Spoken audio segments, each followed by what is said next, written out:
mediodía. COPE Pozo Blanco. Estar informado.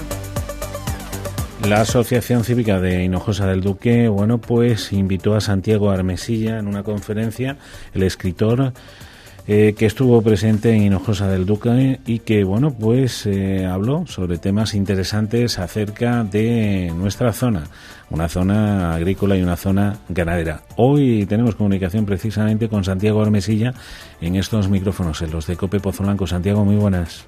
Hola, muy buenas. Gracias por contar conmigo para vuestro programa. Gracias a ti por estar aquí con nosotros. ¿Cómo fue la experiencia en Hinojosa? Pues fue breve, porque solo pudimos estar 2 días, pero la verdad es que no conocía la zona y me encantó el lugar, la gente me trató estupendamente y la charla fue muy fluida y muy rica, creo que para todos. Uh-huh.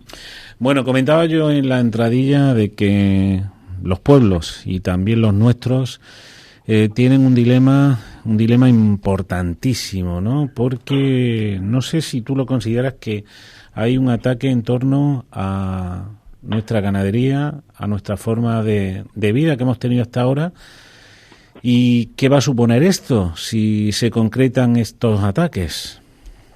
Bueno, yo lo que traté de sintetizar en la charla, porque hora y cuarto pues da para explayarse poco, aunque luego en las preguntas sí hubo bastante dinamismo, es que no se puede separar los sectores económicos porque todos están afectados entre sí y lo que pasa en un pueblo afecta a una capital de provincia y eso a la larga también afecta a una gran ciudad, grandes núcleos urbanos como Madrid o Barcelona.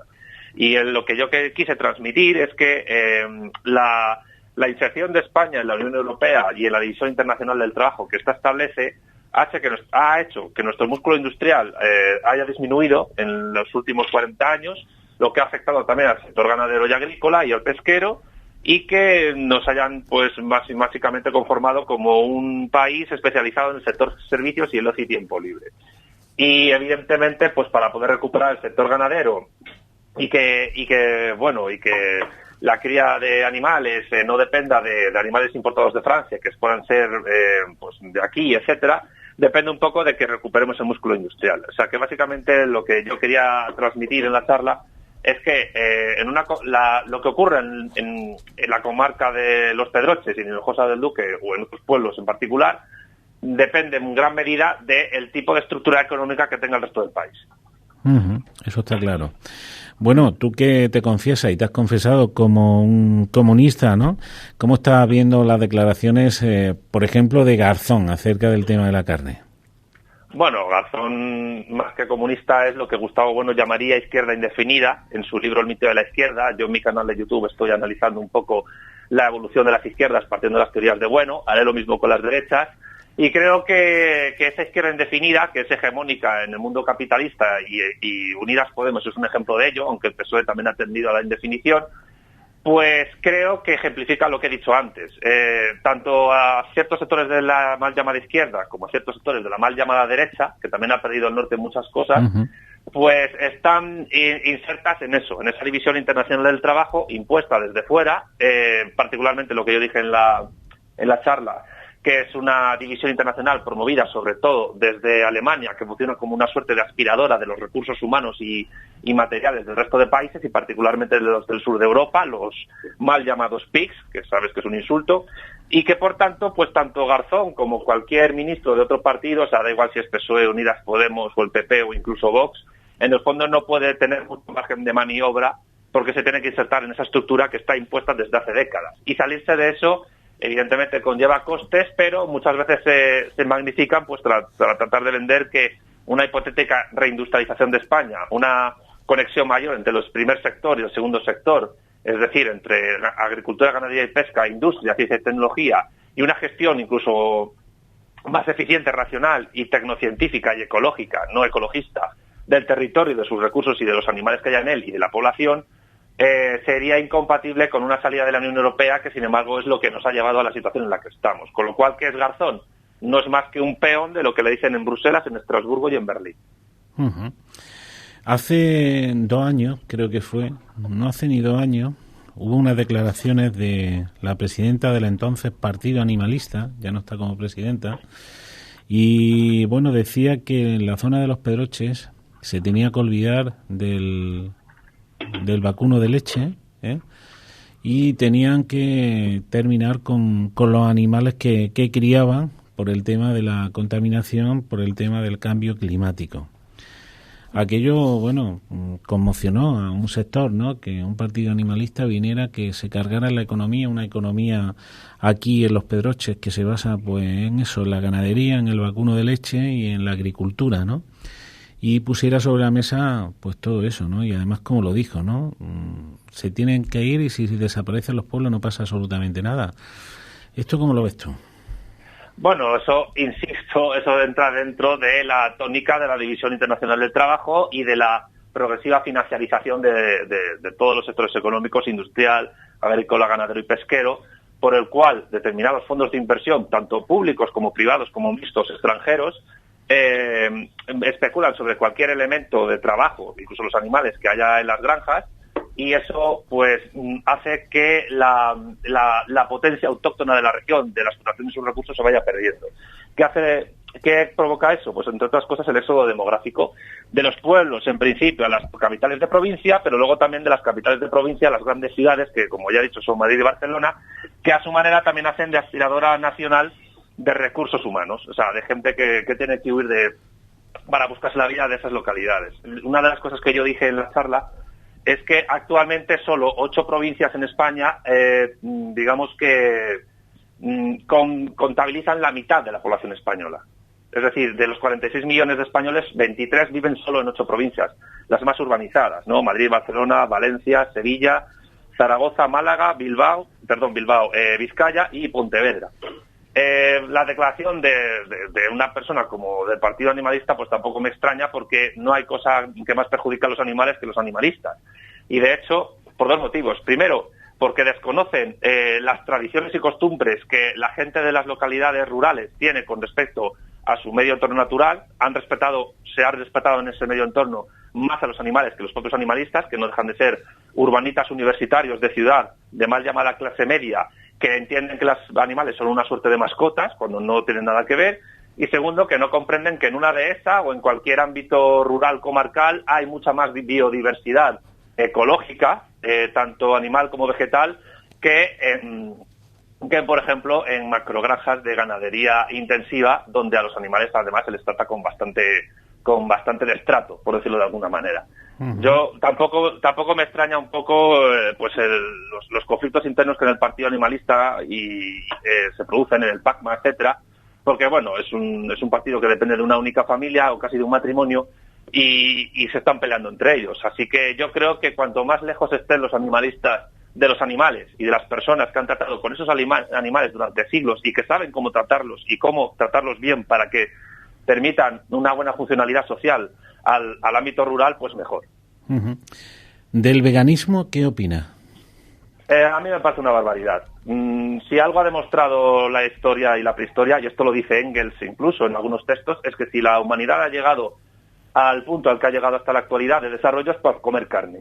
Es decir, comer carne es parte de la civilización, y el ser humano es una especie omnívora que necesita básicamente pues comer de todo pues para poder tener un desarrollo corporal eficiente. Los animalistas y los veganos, que van a la par, pues básicamente lo que quieren vendernos es la moto de que el ser humano es vegetariano y que ha comido carne simplemente por imposición o algo así.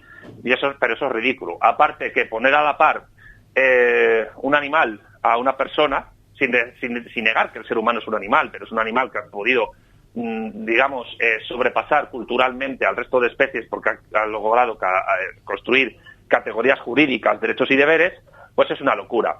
Y aparte que yo, mire, con esta frase lo resumo, es decir, me lo dijo una vez un conocido, quien trata a los animales como personas acaba tratando a las personas como animales. Y, por ejemplo, la Alemania nazi, que fue el primer Estado que en el siglo XX estableció leyes de protección a los animales, sin embargo, no tenía ningún reparo en mandar judíos a los campos de exterminio como si fuesen cerdos al matadero. Por tanto, yo creo que el veganismo y el animalismo son 2 aberraciones ideológicas con las que hay que combatir. Ha hablado antes del mascotismo, ¿no? Se lleva, es cierto que lo ha dicho muy bien, ¿no? Lo que es el pueblo, lo que es la tradición, lo que es el modo de vida que se ha perdido. Hoy hay una noticia que traen los compañeros del diario ABC, que decía que favorece, ¿no?, pues la dehesa para el cambio climático y que en la dehesa haya pues ganadería extensiva, ¿no? Lo que hay que ser realista, la ganadería extensiva está muy bien, pero si tú la ganadería extensiva pones tan solo, pues puedes meter en la dehesa pues a 10 vacas, 20 ovejas o lo que sea, luego no puedes vivir, no puedes subsistir con ello. O hay ayuda de la PAP o la dehesa, tal como lo planifica en ese estudio de la Universidad de Córdoba, está muy bien, pero el mundo ha cambiado. Es decir, esa tradición de la que hablamos, ese mundo rural de antes, no es sostenible, porque económicamente no lo es insostenible. Entonces estamos hablando de que, muy bien, que la ganadería extensiva frena el cambio climático, pero hay que favorecerlo de alguna manera. ¿Cómo se puede hacer, Santiago? Bueno, yo no soy partidario de suprimir la ganadería intensiva. Lo que sí creo que habría que hacer es que el control y planificación de esa ganadería fuese ecológicamente más sostenible, que hubiese medios adecuados para eliminar los purines de una manera eficiente mediante el reciclaje. Porque no dejan de producir amoníaco en cierto sentido y eso puede ser beneficioso para algunos ámbitos, pero creo que un mejor trato del animal, que también beneficia la alimentación humana en esa ganadería intensiva, y una planificación y redistribución de esas macrogranjas en otro sentido sería mejor. Pero se pueden combinar ambos modelos, se puede tener un modelo mixto, intensivo y extensivo, donde el extensivo no sea una recuperación de una ganadería tradicional que, como bien dice usted, se ha perdido, pero creo que una conexión entre ambos modelos, en el cual la ganadería extensiva esté planificada racionalmente, aprovechando todos los adelantos científicos existentes, que permita que los animales pues hagan transhumancia o estén en las dehesas de una manera natural, comiendo y alimentándose, pero sin desconectarlos del desarrollo industrial, y que estén contabilizadas todas las reses y cada animal mediante pues servicios informáticos y bases de datos con Big Data, que ahora es una cosa que se puede controlar a gran escala nacional, incluso a través de una conexión comarcal y provincial de redes de ganadería extensiva e intensiva, sería bastante útil. Y eso creo que también es compatible con una producción de productos cárnicos o de otro tipo de productos agrícolas y ganaderos que puedan competir en mercados internacionales. Yo creo que estoy de acuerdo en que las macrogranjas han permitido producir en menor tiempo y en menor coste productos que pueden llegar con mayor rapidez a muchos lugares de España y de otros lugares del mundo, pero considero que una gestión más racional y más ecológica de esas macrogranjas, conectadas con una ganadería extensiva, no para volver al antiguo régimen, claro está, sino en un sentido industrial, en un sentido tecnocientífico, es perfectamente viable, siempre y cuando exista la voluntad y la aplicación tecnológica de ese asunto de una manera racional y coherente. Y mascotismo en otros países, por ejemplo Chile, es un delito que implica que la gente utilice a los animales salvajes como mascotas. No es una palabra muy utilizada en España, pero sí es verdad que a lo mejor, por ejemplo, mi novia lo usa mucho, Alicia Melchor, y ella tiene artículos en su blog, Alicia, a través de la pantalla, sobre el asunto. Sí es verdad que en mucho animalismo hay una suerte de, vamos a llamarlo mascotismo, por el cual se siente empatía por aquellos animales, particularmente los mamíferos, que más se parecen a un niño pequeño, un bebé, ya sabemos, ¿no? Cuerpo regordete, cabeza gorda, como un cachorro, como un perro. Sin embargo, no veremos esa empatía animalista, mascotista, pues con una cucaracha, o con un 100 pies, o con una araña. Es más, yo he conocido veganos, vegetarianos, animalistas, muy tolerantes con los caballos o los perros y incluso con los pájaros, pero luego cuando ven un insecto ven que lo matan. Yo creo que se nos ha ido mucho la cabeza con el asunto, y también tiene que ver un poco con el invierno demográfico que se vive en el mundo occidental y particularmente en España, donde la gente tiene pocos hijos y prefiere sustituir a un niño que requiere más gasto de tiempo y de dinero por una mascota a la cual no la tienes que enseñar a hablar ni la tienes que limpiar el culo cuando se hace caca. Y bueno, como le diría, yo creo que ese es un gran problema, ¿no? Como le diría la abuela de mi pareja a Alicia, mi pareja, cuando era pequeña, ¿para qué quieres un perro si no tienes rebaño? El gran problema es que el perro en las grandes ciudades no cumple una función práctica, ni siquiera para cuidar la propiedad personal de la gente, ni sus casas o sus hijos, sino que simplemente es una suerte de amigo, compañero de fatigas, que por mucha capacidad de raciocinio que pueda tener el animal, pues no deja de ser un animal y no se puede poner a nuestra altura. ¿Por qué estas teorías animalistas del veganismo, del radicalismo, del animalismo, atacan a la cultura tradicional que hemos tenido siempre? Se refiere en relación con los animales en el campo, ¿no? Bueno, me refiero a todas estas teorías, ¿no? Que casi van de la mano, ¿no? Animalismo, el mascotismo, el veganismo, el radicalismo, son los mismos que van de la mano, los que te... Bueno, en ese caso yo creo que hay un intento de... Hay dos fenómenos que van a la par. Por una parte está el intento de igualación del resto de animales a nosotros, como, por ejemplo, yo que sé, hace años el PSOE quiso establecer el proyecto Gran Simio, por el cual se querían establecer una suerte de derechos a los bonobos, a los chimpancés, a los gorilas y a los orangutanes, pero claro, eso suponía pues una igualación por abajo.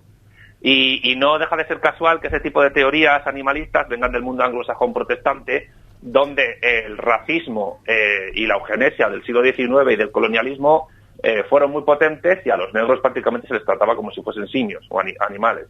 Lo que están haciendo es, lo que yo creo que eso va a la par, esa elevación del animal a la bajada de categoría, personal de un montón de seres humanos. Y creo que eso en algún momento tendrá que colapsar, porque el animalismo y el veganismo son incompatibles con el desarrollo racional de cualquier tipo de civilización. Sin embargo, esa visión sensible hasta la venden como democrática, ¿no? Como humana, ¿no? ¿Está calando? Sí, yo creo que cala, pero cala sobre todo en ámbitos urbanos grandes, que es donde está el problema. La distancia entre el campo y la ciudad... No te creas, hasta los pueblos, mira, aquí que estamos en una zona en Los Pedroches, que es agrícola y ganadera, de muchos municipios, 17 municipios, hasta aquí está calando, ¿eh?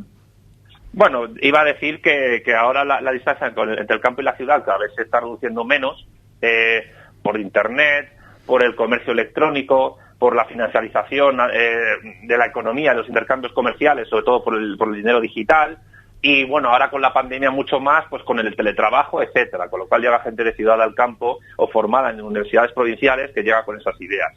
Evidentemente ese es un problema y claro, no se puede volver atrás en la rueda de la historia, pero yo creo que hay que batallar bastante para entender que una cosa es que se deba de tratar bien a los animales, por supuesto, pero también hay que tener en cuenta que de muchos animales nosotros comemos, y si después de millones de años de evolución, que nuestra evolución, en el caso de nuestra especie, es tanto natural como biológica, Gustavo Bueno siempre decía que la cultura es naturaleza humanizada, yo entiendo que esa evolución también ha permitido extendernos por todos los climas de la Tierra gracias a la cultura, y en esa cultura ha habido una separación radical entre el hombre y el resto de animales, e incluso hemos conseguido jerarquizar a los propios animales.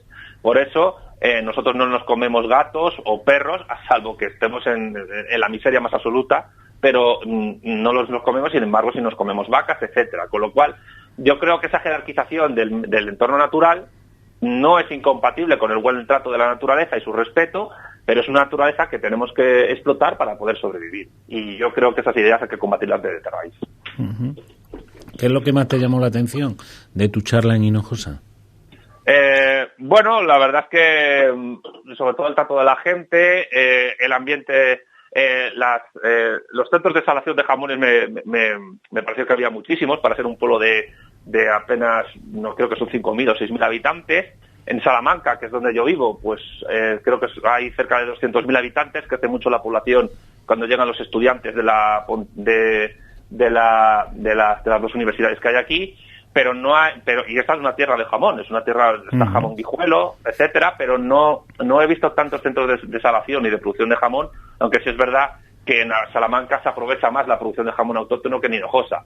Pero vamos, ya me dijeron que en cuanto fuese posible, pues podría volver a hablar de otro tipo de jornadas, y yo, pues, sinceramente, pues me gustó mucho cuando estuve, y estaré encantado de volver.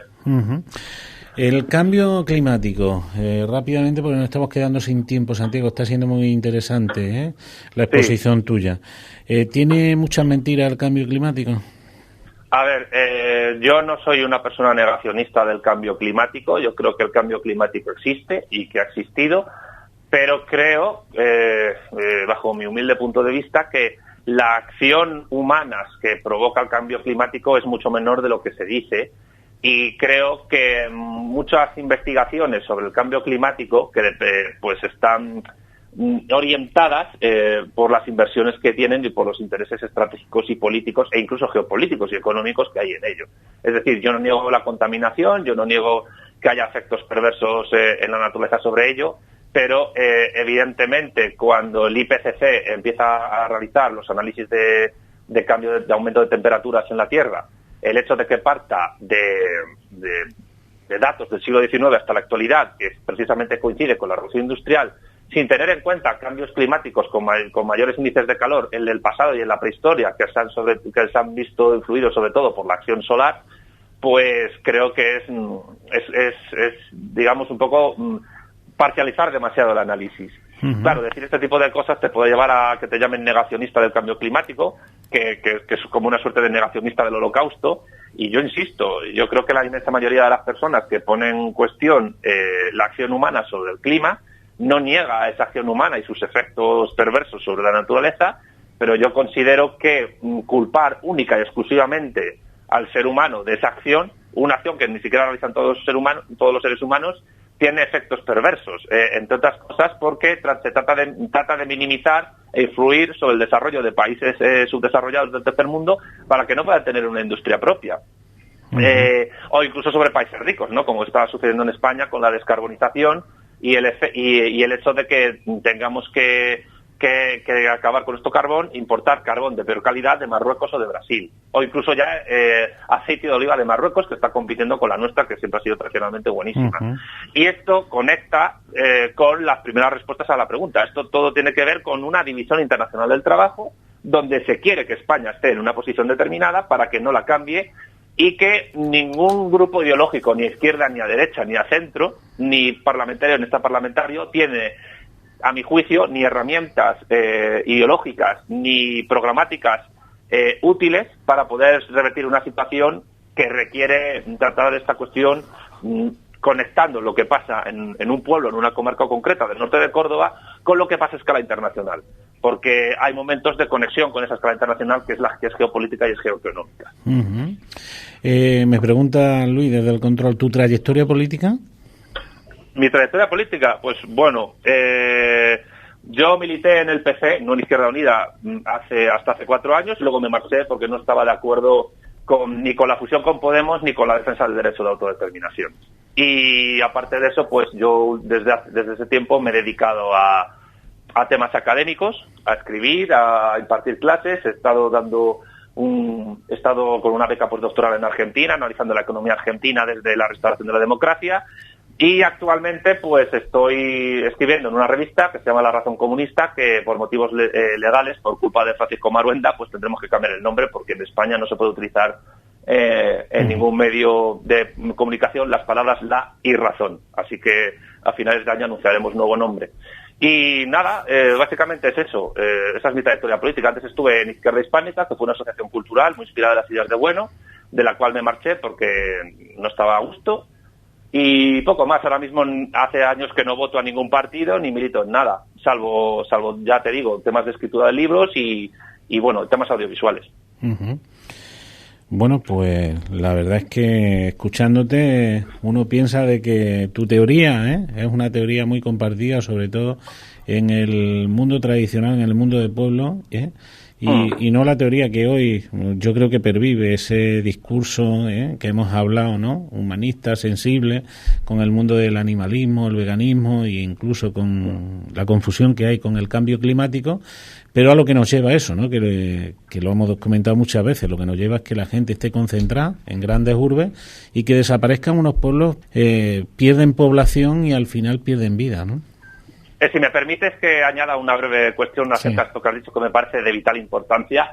Yo creo que el hecho de que, por ejemplo, en España la concentración poblacional urbana esté cada vez más alrededor de lo que es Madrid y Barcelona, sobre todo, es decir, Barcelona acumulando recursos humanos y de otro tipo con respecto al resto de provincias catalanas, que Lérida, por ejemplo, es el patito feo de Cataluña, y esto poco se dice, y Madrid pues acumulando recursos de las dos Castillas, hasta el punto que las dos Castillas son una extensión de Madrid.